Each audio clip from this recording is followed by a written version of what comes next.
આપણે માધુપુરાના પાટીએ બેઠેલી ચેહર માતાના મંદિરે આવ્યા છીએ તેનો માહોલ જોઈએ અને બધા જે ભક્તો શું તમન્ના લઈને આવો અને શું ઈચ્છાઓ લઈને આવો અને એમની ઈચ્છાઓ કઈ રીતના પૂરી થાય એ આપણે આજે મંદિરમાં જઈને જોઈએ.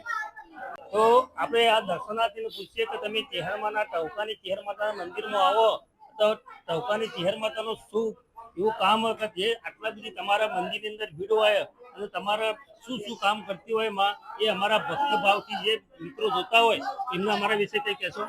પહેલા તો જય ટહુકાની ચેહર માતા.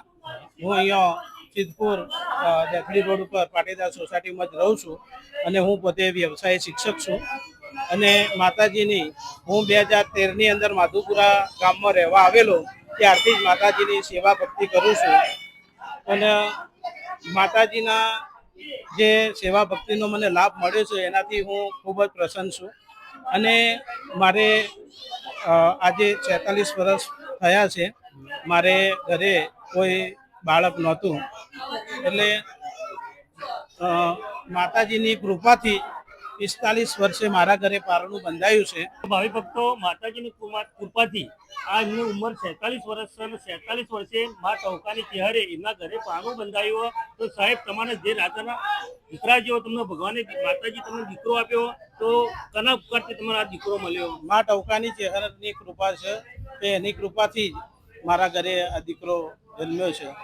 ભાવિ ભક્તો તમે અમારો વિડીયો ગમે ત્યાંથી જોતા હોય તો તમને કઈ તકલીફ હોય, તમને દીકરો હોય પણ માતાજી અમને આપ્યો 46 વર્ષે તો કઈ પણ તકલીફ હોય તો મારા ચરણોમાં શીશ નમાઈ અને તમે જે મનોકામનાથી તમે માનતા કરો એ માનતા અહીંયા પૂરી થાય. અહીંયા કોઈ પૈસાનું કોઈ લેવડ દેવડ હોય સાહેબ? ના, કોઈ માતાજીના મંદિરમાં સ્વેચ્છાએ તમે આવો, તમારે પ્રસાદ લઈને આવો, જે પણ લઈને આવવું હોય એ સ્વેચ્છાએ. કોઈ અહીંયા કશું મૂકવાનું કે પૈસા આપવાના કે કોઈ પણ જાતનો વહીવટ અહીંયા થતો નથી. અને દર રવિવારે અહીંયા ભોજન પ્રસાદી હોય કોઈ વ્યક્તિનું હોતું નથી. આ તમારે જે આયોજન કરો એ બધા જેને જે દાન આપવું એ આપી શકે અને એ તમારે રીતે અન્ન ક્ષેત્રનું દાન ચાલતું હોય અને લગભગ તમારા દિવસની 500 પબ્લિક અહીંયા આવતી હોય, સારી રીતે દર્શન કરતી હોય તો એ બધી માતાજીની કૃપા જ કહેવાય. હા, પૂરેપૂરી માતાજીની કૃપા છે કે માતાજીની કૃપાથી આજે દર રવિવારે આપણે પ્રસાદનું આયોજન થયેલ છે અને એમાં પણ જે ભાવિક ભક્તને જે કંઈ પણ ફાળો આપવો હોય એ સ્વેચ્છાએ આપી શકે છે. કોઈને કોઈ બંધન નથી અને કોઈ પણ જાતના ભેદભાવ કોઈ પણ જાતના વગર દરેક પબ્લિક અહીંયા માતાજીના દ્વારે આવી શકે છે, પ્રસાદનો લાભ લઈ શકે, માતાજીના દર્શનનો લાભ લઈ શકે છે. માતાજીની ખૂબ કૃપા છે અહીંયા આજુબાજુના ગામોમાં.